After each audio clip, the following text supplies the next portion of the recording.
The difficulties we go through, the hardship we face, get close to Allah. Pray to Allah. Pray for others. Look at those who are worse than you. Never look at those above you, because that itself is a hardship. You won't survive it.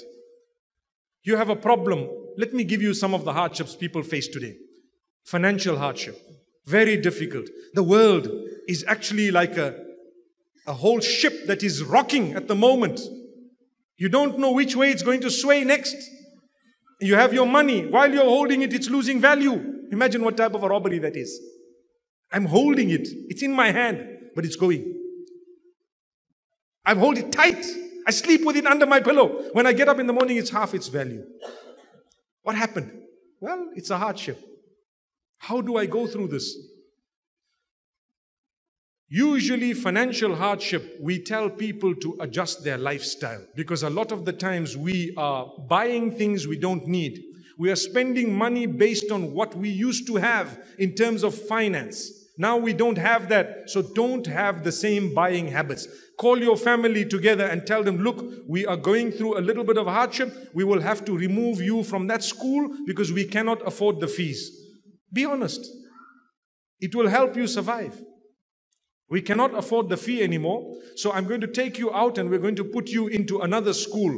Explain to them. If you don't want to tell your children that because you're too embarrassed, don't. But tell your spouse, explain to them and convince them somehow that we're going to take you out of the school and put you in another place. Sell the product to them.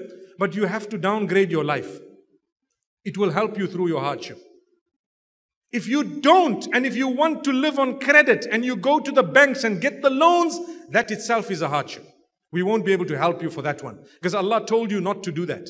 Whenever Allah has spoken about alleviating the suffering of people, He's never spoken about giving them money in order to solve their problems. Not once.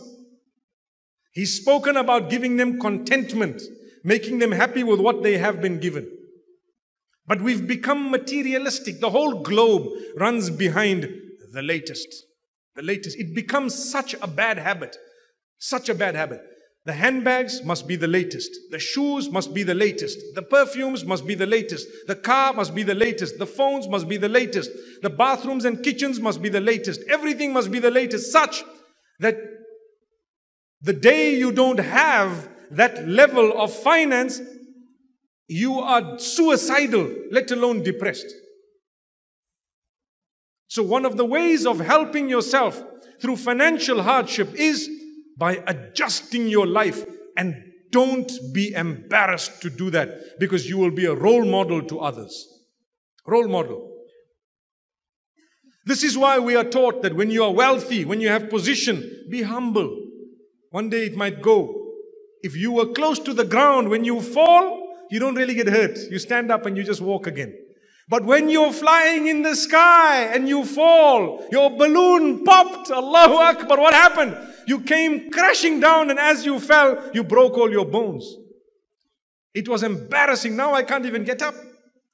That's why when you have it, you have the fame, you have the name, you have the wealth, humble yourself. Still greet the people.